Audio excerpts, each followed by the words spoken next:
കോഴിക്കോട് നിന്ന് അരുൺ PJ കൂടി ചേരുന്നുണ്ട്. അരുൺ, ഈ UDF സർക്കാരിന്റെ അപ്രഖ്യാപിത പവർക്കട്ടിൽ പ്രതിഷേധിച്ചാണ് ഇപ്പോൾ CPM വീടുകളിലും പൊതുസ്ഥലങ്ങളിലും മെഴുകുതിരി കത്തിച്ച് പ്രതിഷേധിക്കുന്നത്.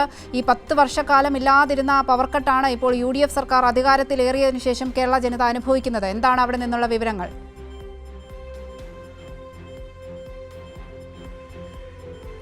അവന്തിക, ഞാനിപ്പോൾ നിൽക്കുന്നത് കോഴിക്കോട് കണ്ണാടിക്കലിലാണ്. ഭാഗ്യത്തിന് ഇപ്പോൾ ഇവിടെ കറണ്ടുണ്ട്. രാവിലെ പല തവണയായി 2-3 മണിക്കൂറാണ് ഇപ്പോൾ കോഴിക്കോട് നഗരത്തിൻ്റെയും ജില്ലയുടെയും വിവിധ ഭാഗങ്ങളിൽ വൈദ്യുതി തടസ്സം നേരിട്ടത്. എന്തായാലും രാത്രി ഇനി എപ്പോൾ കറണ്ട് പോകുമെന്നുള്ളത് ആർക്കും പറയാൻ പറ്റാത്ത ഒരു അവസ്ഥയിലേക്കാണ് കേരളം കടന്നു പോകുന്നത്. എന്തായാലും ഞാൻ കോഴിക്കോട് കണ്ണാടിക്കലുള്ള ഒരു വീട്ടിലാണ് നിൽക്കുന്നത്. അവിടെ ഈ പ്രതിഷേധ ജ്വാലയുമായി ബന്ധപ്പെട്ട് ഇവിടെ വീട്ടുകാർ അവിടെ മെഴുകുതിരി തെളിച്ച് പ്രതിഷേധിക്കുകയാണ്. എന്ന് ചേട്ടൻ്റെ അടുത്ത് ചോദിക്കാം. ചേട്ടൻ കുടുംബനാഥനാണ്. ചേട്ടാ, ഈ കറണ്ട് പോക്ക് രാവിലെ മുതൽ തുടങ്ങുന്നതാണ്. നമുക്ക് എപ്പോൾ പോകുമെന്നുള്ള ഒരു ധാരണയില്ല. നല്ല ബുദ്ധിമുട്ടാണ് ഇപ്പോൾ. എന്താ വെച്ചാൽ മക്കൾക്ക് പഠിക്കുന്ന സമയമൊക്കെ ഇങ്ങനെ കറണ്ട് പോയിക്കൊണ്ടേയിരിക്കും. രാവിലെ രാത്രി എന്നൊന്നും ഇങ്ങനെ ടൈമൊന്നും ഇല്ല. അപ്പോൾ എപ്പോഴും ഇങ്ങനെ കട്ട് തന്നെയാണ്. ഇപ്പോൾ അടുത്ത് തുടങ്ങിയതാണ്. ഇപ്പോൾ അത് വലിയ ബുദ്ധിമുട്ടാണ്. ഇപ്പോൾ വൈഫിനൊക്കെ ഇടയ്ക്ക് വല്ലാത്ത ബുദ്ധിമുട്ടായി വരാറുണ്ട്. അതെ, പഠിക്കുന്ന കാര്യം പറഞ്ഞുകൊണ്ട് ചോദിക്കുകയാണ്. നമ്മളൊരു കുഞ്ഞ് മോൻ ഇവിടെ ഇരിപ്പുണ്ട്. മോനെ, ലോഡ് ഷെഡിങ് ഇപ്പം ഇടയ്ക്കിടയ്ക്ക് വരുന്നുണ്ട്. അപ്പോൾ എങ്ങനെ പഠിത്തത്തെയൊക്കെ ബാധിച്ചിട്ടുണ്ടോ? അതെ, ബാധിച്ചിട്ടുണ്ട്. എനിക്ക് തീരെ പഠിക്കാൻ പറ്റില്ല അടുത്ത ഓണം എക്സാമിന് വേണ്ടിയിട്ട്. അതെ, ഓണം എക്സാമൊക്കെ വരികയാണ്. അപ്പോൾ ഇതിനിടയ്ക്ക് എപ്പോഴാണ് കറണ്ട് പോകുന്നത്? രാത്രി പലപ്പോഴും കറണ്ട് പോകുന്നുണ്ട്. ഞങ്ങളിൽ അങ്ങനെ കറണ്ട് പോകാറുണ്ട് ഇടയ്ക്കിടയ്ക്ക്. അതെ, വീട്ടിലെ ചേച്ചിമാർക്ക് സ്ത്രീജനങ്ങളോട് ചോദിക്കാം. ചേച്ചി, പലപ്പോഴും കാരണം അടുക്കളയിൽ എന്തെങ്കിലും അരയ്ക്കാൻ വേണ്ടി മിക്സിയൊക്കെ ഉപയോഗിച്ചുകൊണ്ടിരിക്കുമ്പോഴായിരിക്കും ഈ കറണ്ട് അപ്രതീക്ഷിതമായിട്ട് പകല് തന്നെ പോകുന്നുണ്ട്. അപ്പോൾ രാത്രിയിലുള്ള കാര്യവും പറയാൻ പറ്റില്ലല്ലോ. അപ്രഖ്യാപിത കറണ്ട് കട്ട് കാരണം വല്ലാതെ ബുദ്ധിമുട്ട് തന്നെയാണ്. ഇപ്പം നമുക്ക് വേണ്ടത്ര മുൻകരുതലൊന്നും എടുക്കാൻ പറ്റുന്നില്ല. പെട്ടെന്നാണല്ലോ പോണത്. അപ്പോൾ ഏത് സമയത്ത് പോകാൻ രാവിലെ ജോലി തിരക്കൊക്കെ കൂടി ആകുമ്പോൾ ഒന്നും പറ്റുന്നില്ല. പിന്നെ കുട്ടികൾക്ക് എക്സാമൊക്കെ ആകുമ്പോൾ ഇപ്പോൾ ഓണപരീക്ഷയ്ക്കായി, അപ്പോൾ അതിൻ്റെയൊക്കെ പവർ കട്ട് വല്ലാതെ ബാധിക്കുന്നുണ്ട്. അതെ, അത് ഒരു സാധാരണക്കാരിയായ കേരളത്തിലുള്ള ഏതൊരു വീട്ടമ്മയുടെയും ആ ശബ്ദമാണ് ആ ചേച്ചി പറഞ്ഞത്. ആ വീട്ടിൽ പ്രായമായ ചേട്ടാ, പണ്ടൊക്കെ കറണ്ടൊക്കെ നമ്മൾ കട്ട് പോകുന്നത് കേട്ടിട്ടുണ്ട്. കുറേ വർഷമൊന്നും കഴിഞ്ഞ 10 വർഷങ്ങളിലൊന്നും ഇല്ലാതിരുന്ന ഒരു സമ്പ്രദായം വീണ്ടും തിരിച്ചു വരുന്നു. അതെ, എപ്പോഴാണ് കറണ്ട് പോകുക എന്ന് പറയാൻ പറ്റില്ല.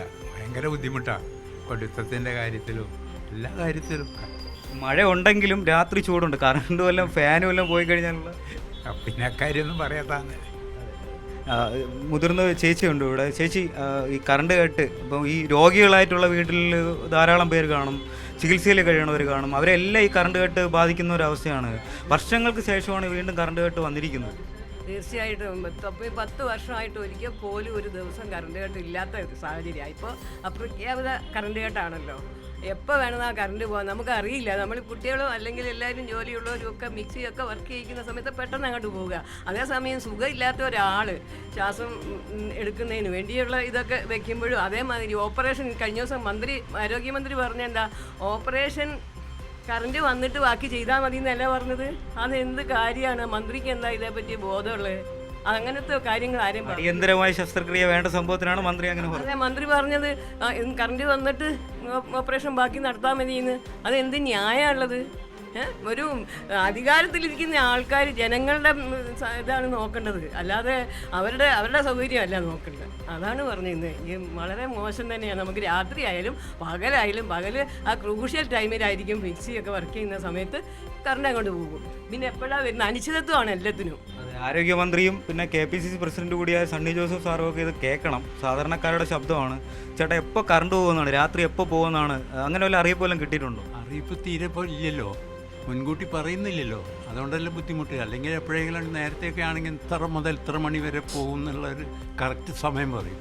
ഇപ്പോൾ അങ്ങനെ ഒരു സംഭവമില്ലല്ലോ. ഇപ്പോൾ ഒരാഴ്ച രാത്രി സമയത്ത് കൊതുവിൻ്റെ കടിയും ഏറ്റവും വലിയ ബുദ്ധിമുട്ട് കൊതുവിൻ്റെ കടിയാണ്. ആ കൊതുവിൻ്റെ കടി മാറണമെന്നുണ്ടെങ്കിൽ കറണ്ടില്ലെങ്കിൽ വലിയ ബുദ്ധിമുട്ടാണ്. ഫാനില്ലാതെ കിടക്കാനേ കഴിയില്ല. അങ്ങനത്തെ ഒരു സമയത്താണ് ഇപ്പോൾ നമ്മൾ ജീവിക്കുന്നത്. ഏതായാലും വലിയതുള്ളത്. ഇപ്പം എന്തായാലും കറണ്ട് കട്ടുണ്ടാവും. സണ്ണി എന്താ പറഞ്ഞത്? മഴ പെയ്യാൻ പ്രാർത്ഥിക്കാൻ നമ്മളോട് പറഞ്ഞു.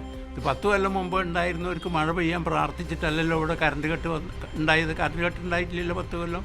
അതിനും കൂടെ ഡബിളായിട്ടാണ് ഇപ്പോൾ കറണ്ട് കട്ട് വന്നുകൊണ്ടിരിക്കുന്നത്. ഇനി ഇപ്പോഴും നമ്മൾ പ്രതീക്ഷിക്കുന്നില്ല. കറണ്ട് എപ്പം വരും എപ്പോൾ പോകും എന്നുള്ളൊരു പ്രതീക്ഷ നമ്മളെ കയ്യിലില്ല. അതെ, അവന്തിക, അത് തന്നെയാണ്. സാധാരണക്കാരൻ്റെ ശബ്ദമാണ്. മഴ പെയ്യാൻ പ്രാർത്ഥിക്കുന്നതിനോടൊപ്പം തന്നെ കറണ്ട് പോകാതിരിക്കാനും പ്രാർത്ഥിക്കേണ്ട ആ ഒരു അവസ്ഥയിലാണ് കേരളീയർ കടന്നു പോകുന്നത്. ഇതൊരു സാധാരണക്കാരൻ്റെ ഒരു ശബ്ദമായി. കാരണം കുട്ടികൾ ഉൾപ്പെടെയുള്ളവർ പറയുന്നുണ്ട് ഏത് സമയവും കറണ്ട് പോകാമെന്നുള്ള ഒരു അവസ്ഥയിലൂടെയാണ് മലയാളികൾ കടന്നു പോകുന്നത്. അവന്തിക.